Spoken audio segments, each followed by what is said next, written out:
Okay, and that Unity Web TV from Norway, and it's Einar Sørby is my name.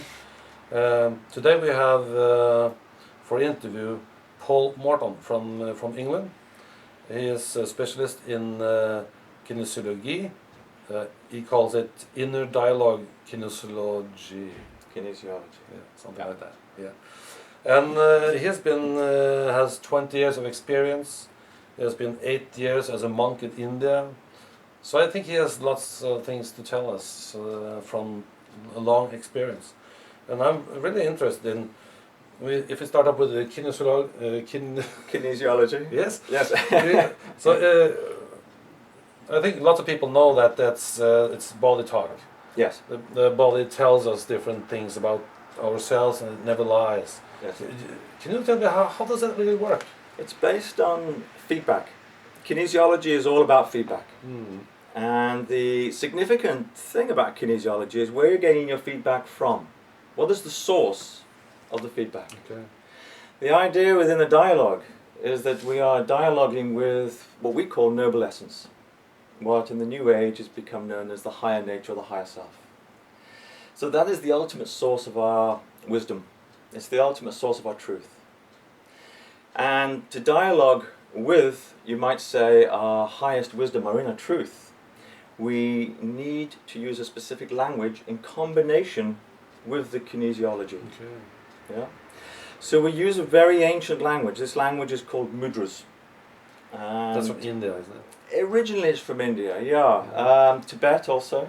And I believe also the shamans of South America and North America also used mudras as part of their practice. Traditionally it was used by the Brahminical or the priestly communities exclusively. This is kind of language then? It's a language in itself, yes. And we can use kinesiology to feed back around this language because it's understood only, it's read only at the level of the higher self. Okay. So when we use a language that is read and understood, then the information we're getting is fed back from that place, from the higher self. That sounds very difficult. It's actually very easy. Can you give a demonstration? Maybe that's fun. Well, for example, we all know this mudra. This is one that is often seen in the hands of the Buddha as he's sitting there in his lotus posture. So this is probably one of the most popular mudras. This one, I believe, is one that's often used by the Christ. It's often depicted in Christian iconography as a teaching mudra. Yeah. We have our own library of mudras. These have been built up over the last 40 years, and these are specific to this work. For example, this one here. This is about restoring what is needing to be repaired or needing to be addressed at this time. So you're the one that's using the mudras to give the body a sign or something? Yes, well, with a client, basically we would use a muscle test. The body has naturally hundreds, if not thousands, of feedback mechanisms built into it. And these are constantly firing off all the time. Mechanisms to make sure digestion works, that we stay at the correct temperature, all this kind of stuff. We use a muscle test as an indicator. And what I mean by that is it tells us whether something is actually right or wrong, on or off, yes or no. Yeah. And that's all a muscle can indicate. It's basically a binary language. Yeah? Yeah. So what I would do is I would challenge a mudra on the client, and I would test a muscle and see if there's a muscle change. Okay. If there's no muscle change, that client does not want to talk about that mudra. Okay. If there is a muscle change, then he's saying, actually, something here. And the reason why that's relevant is because the client is always wanting to refer to what we call the content. And mudras specifically talk about content. So our symptoms, our life issues, our problems, whatever is going on for us that's something we want to have a resolution around, we call the display.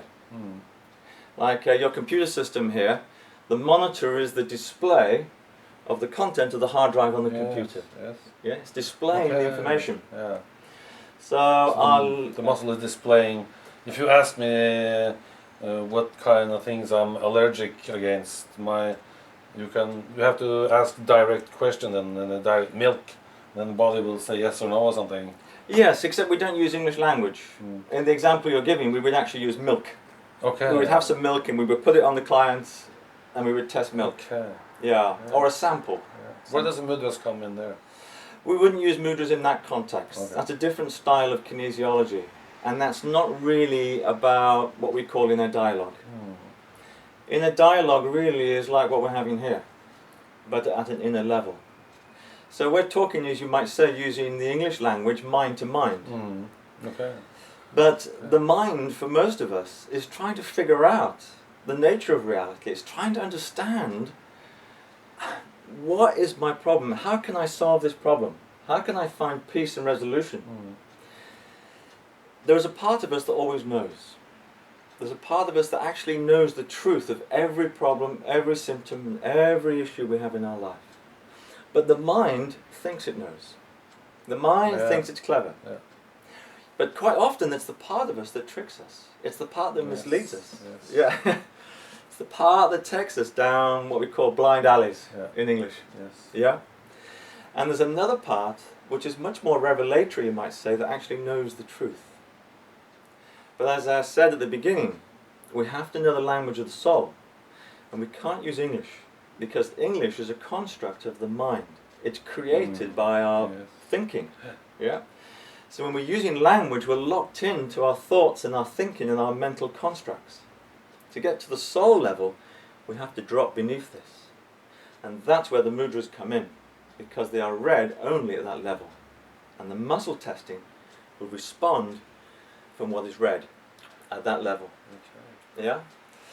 So a client will always tell their story very accurately, very precisely, and very perfectly, once the soul can express itself cleanly and clearly. And that's why I do what I do, because the results I get from this are amazing. They're phenomenal. It's like a laser beam. When we work with someone, they just say basically what the problem is, how they arrived at that place, and what the resolution to that problem is. They already have all the information and all the wisdom on the inside. Yes. All we do in this work, you might say, is build a bridge. It just builds a bridge between the conscious mind and the inner knowing self. And that allows for the information to come forth. Okay. So if the information from my inside gets to the brain and I understand things will loosen up. Yes, and that does happen. That does happen. You know, sometimes we hit upon the right answer. We get the solution. We think it through, and it's like correct. Yeah. But most people that come and see me have gone through that process for quite some time, and it hasn't been successful. Yeah, they're often stuck in their lives in one way or another. Quite often emotionally, sometimes with finances, relationships, quite often with health issues that just go round and round. And they can't seem to figure out, or they don't understand why it is that they are the way they are, and how to get out of this, how to move forward. And this really is where you might say health and spirituality meet. It's where they come together. I was a monk, you know, for 8 years when I was 18, through to when I was 26. So for many of those years we were studying in India, and we understood from the scriptures that the spiritual life really was the healthy life. And if we could just find our connection to God and Source, health would automatically follow. And I often used to wonder, how is it when I get a bad back or a toothache or I get some problem in my belly, that's mirroring some sort of disconnection within me from my Source? Yes. You know, what's the difference? What's this mean? And this is what this work really explains. That's interesting. It tells us, you know, what is my bellyache? What is my backache? What is my migraine? What do all these things mean? And how did I arrive at this place? Yes, and then we're into what you wrote on your site here, that all things that ache or problems in life, you have to look at this as a gift. Yes, yes, it's an opportunity. Yeah, it's an opportunity for growth. yeah. They're actually what we call our resources. They're our resources. Because they're really pointing to what needs to be seen and illuminated within us. Quite often we're in the dark, what we call the basement. Most of what we operate off in our life is old memories, the past.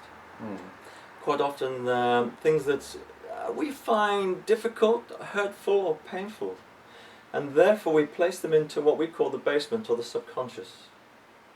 Cellular memory actually is something that actually is part of this picture.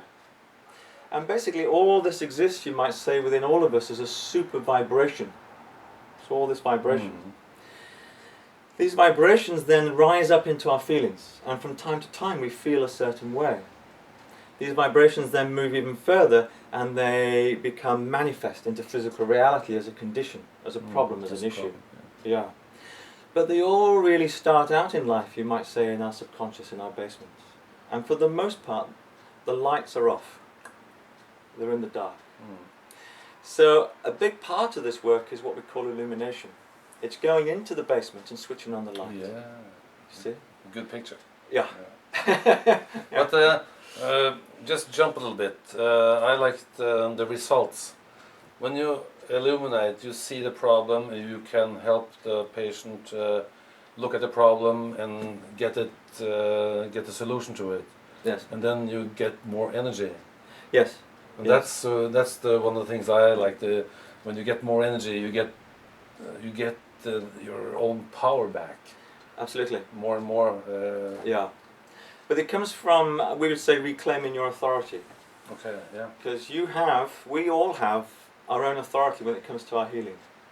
We actually, basically, if we get out of the way with our heads, in our distorted patterns and states, our body will heal itself perfectly. It is a wonderfully and incredibly powerful tool. It's just most of the time the healing potential is frustrated. So a lot of what I'm doing with my clients and a lot of what we do in this work is we actually take out all the blocks. And we allow for that natural healing potential to start to flow again. So it's not miraculous, so that it can appear miraculous, because people get exceptionally good results. But really all we've done is we've just actually moved them and tweaked them and just nudged them a little bit, you know. And in a sense all we've done is brought them back into alignment, brought them closer to connection, and allowed for that energy from source to flow again. Which is what you'd call in Christianity grace, I suppose. What we would call healing energy. Yeah? But really it's flowing all the time. It never stops. It's just there's a resistance to that. Yeah? There's like it's held back, it's blocked in its expression. So a big part of this work is what we call ontology. It's the understanding of all the blocks, and then the pulling out of those blocks, this energy can again refresh and illuminate and clean us. It actually is this energy that cleans the basement. It cleans the basement. What do you think about the doctors that don't understand this? They only look at the symptoms and give you pills. Yeah, I think there's a place for that though. I think there's a place. I think, in my experience with my daughter, for example, I have a mentally handicapped and physically handicapped daughter. And from time to time, we've had to use the doctors to help. And I feel it's absolutely been the right thing. But for me, how would I say? I would use that as perhaps the last course rather than the first course. Yeah. Because of the extreme nature of my daughter's condition, we've had to go into those extreme modalities with her. And they also go along, I feel, in tandem with what we do. There's no harm in doing both. And the idea is really with the work that I do is not to stop people from going to see the doctor, but to actually empower them and to allow them to heal sufficiently enough that they don't need to go and see the doctor. I think that has to be the last part. There are some seconds left. You can tell, is any short you can tell the world about what's your vision for the world?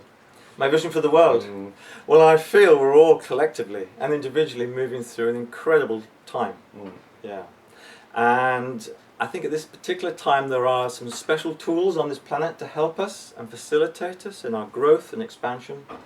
And I feel very privileged to actually have one of these tools and to be able to wield one of these tools. And yeah, I'm very happy. Okay, thank you. Thank you. Oh, it was